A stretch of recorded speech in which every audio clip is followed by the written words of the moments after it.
everyone, good afternoon. I am Marie T. Quijano, the 8th reporter of Group 3. So today, we will talk about the intersection with the signal control characteristics and the actuated control, which is the continuation of Ms. Longkov's topic. So, let's start!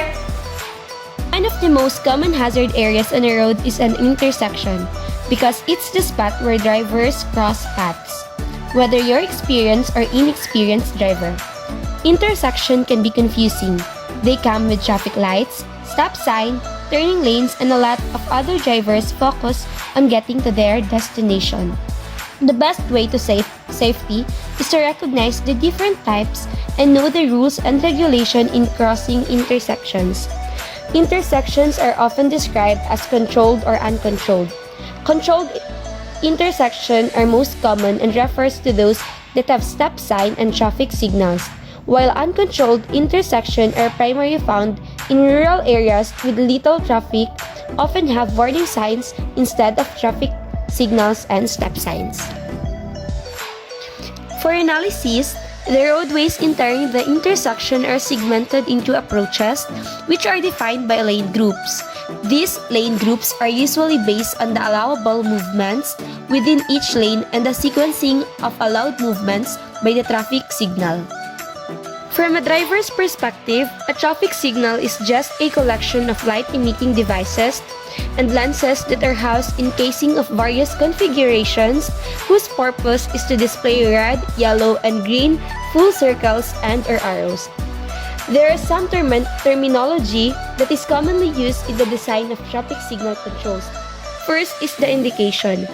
It is the illumination of one or more signal lenses, which is the greens, yellows, or reds, indicating an allowed or prohibited traffic movement. The second one is the interval, a period of time during which all signal indications remain the same for all approaches. The third one is the cycle, one complete sequence of signal indications. The second one is the cycle length. It is the total time for the signal to complete one cycle. And next is the green time. It is the amount of time within a cycle for which a movement or combination of movement receives a green indication. This is expressed in seconds and given the symbol G. Next is the yellow time. The amount of time within a cycle for which a movement or combination of movement receives a yellow indication. This is expressed in seconds and given the symbol Y. This time is referred to as the change interval, as it alerts drivers that the signal indication is about to change from green to red. Next one is the red time. It is the amount of time within a cycle for which a movement or combination of movement receives a red indication. This is expressed in seconds and given the symbol R. Next one is the all red time. The time within a cycle in which all approaches have a red indication. This time is referred to as the clearance interval because it allows vehicles that might have entered at the end of the yellow interval to clear the intersection before the green phase starts for the next conflicting movement. This type of interval is becoming increasingly common for safety reasons because the rate of vehicles entering at the end of the yellow and beginning of the red indication has steadily increased in recent years. Phase. The phase is the sum of the displayed green, yellow, and red times for a movement or combination of movements that receive the right of way simultaneously during the cycle. The sum of the phase length is the cycle length. Next is the term movement. It is used frequently in the preceding definition. In addition to a directional descriptor such as left, through, or right, a distinction is made by categorizing movement as either protected or permitted.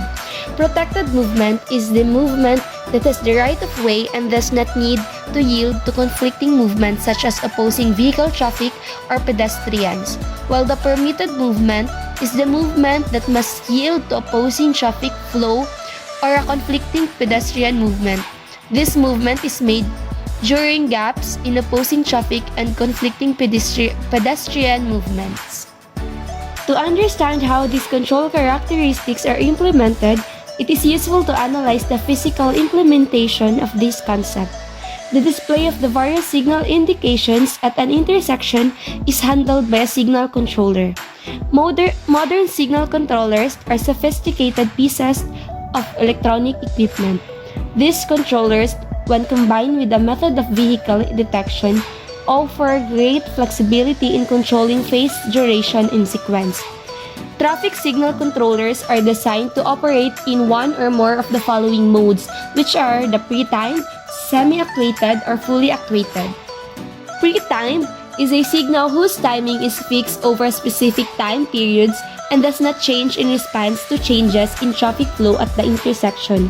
No vehicle detection is necessary with this mode of operation, while the semi-actuated is a signal whose timing is affected when vehicles are detected.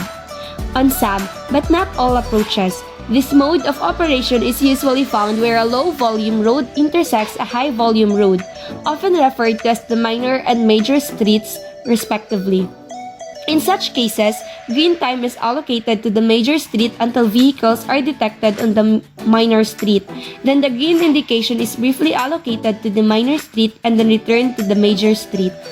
While the fully actuated is a signal whose timing is completely influenced by the traffic volumes when detected.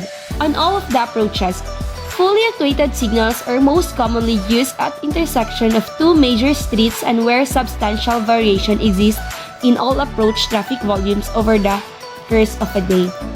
Actuated control's ability to respond to changes in traffic demands allows the green time to be reduced for a movement when the arrival rate is lower than normal. The green time to be extended when the arrival rate is higher than normal, or a phase to be skipped altogether if no demand is present for the movement. Thus, an intersection operating under actuated control will almost always result in lower overall delays than one operating under pre-timed control.